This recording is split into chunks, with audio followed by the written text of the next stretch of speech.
Good morning. All right. So I'm going to make a quick video of what we're doing here. Pardon me, I still have a nasty cough, so I'm going to probably stop. Whatever. Anyway, yuck. Okay, so 10th grade read The Yellow Wallpaper by Charlotte Perkins Gilman. We got the title, author, genre there. We got our What It Says document. For sake of time, we developed the claim, and we grabbed some quotes from the story, but next time the quotes are definitely going to be up to you. The claim is the narrator's husband treats her like a child, and his treatment of her might exacerbate, that means it makes it worse, her mental breakdown. Find evidence to support this and elaborate with your reasons rationale. Okay, so here's the deal. This first row right here, from text evidence, paraphrasing, reveal, and why it matters, basically becomes one of your body paragraphs, just like that. So when I asked you to write your body paragraphs, you were to copy and paste. You can even get rid of that for that part. Copy paste this, copy paste what you wrote there, copy paste what you wrote there, copy paste what you wrote there, all in one body paragraph. All right?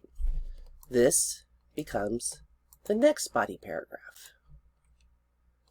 This becomes the third body paragraph. All right? So those automatically structure into a rough paragraph.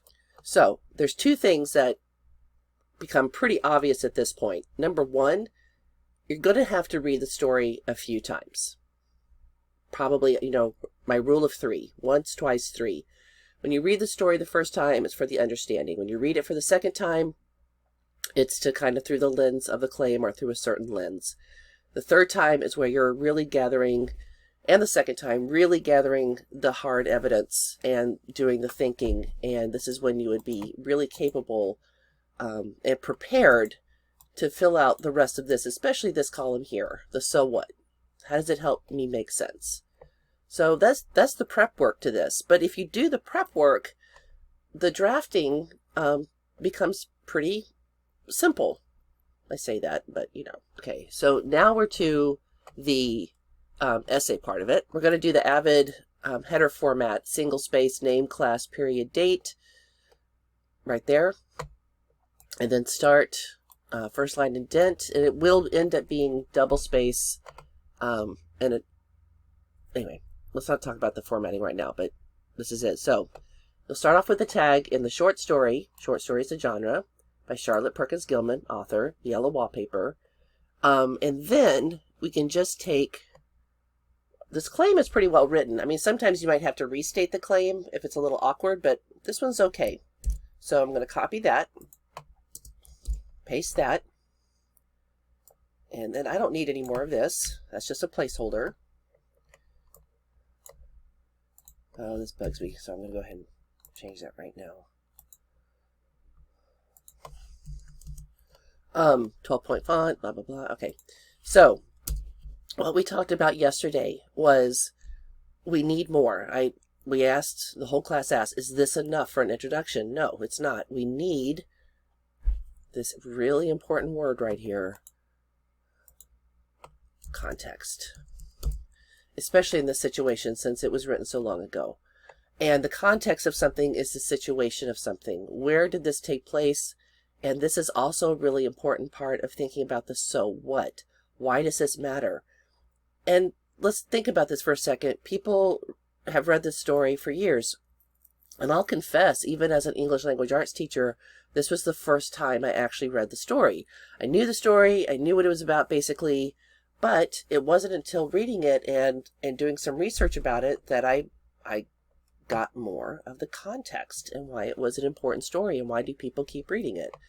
So when we think about the context, I think we found out it was written in 1892. Let me verify that. Yes, it was written in 1892. And also, don't forget, the reason why I had y'all do that Yellow Wallpaper playlist was to get more contextual information. The playlist we did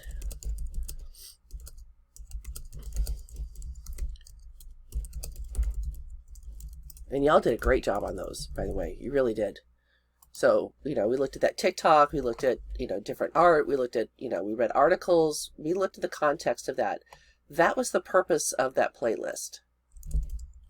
And we also talked about yesterday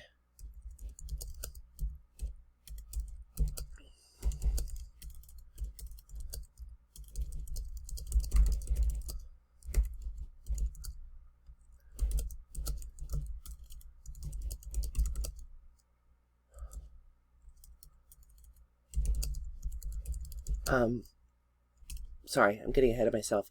This was the first time we kind of talked about, would it matter if we added that she was a white woman in the context of the story? And many of you agree that yes, it would matter, because maybe other people, black women, indigenous women, would not have had the same privilege that she did by, being whisked off to a country estate somewhere to recuperate from the birth of her child, although her husband certainly did make things a lot worse. But that's what you're going to talk about in the body paragraphs.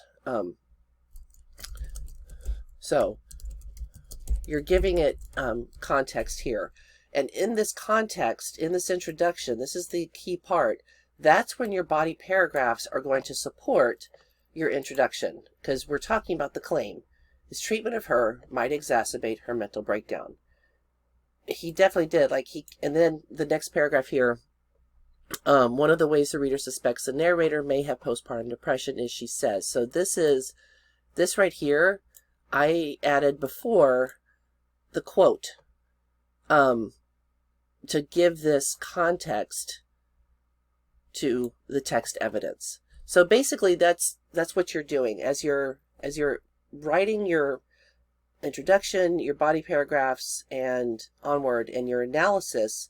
You're providing your audience, your reader, with the situation of the story to help them not only understand, but it also supports your argument and your claim about what was going on in the story. All right, so that can be applied pretty much to most of your literary analysis. The claim may be different. You may be supporting something else, but that's what you're trying to do is, basically connect the evidence with your claim. So, I don't know. I hope that helps.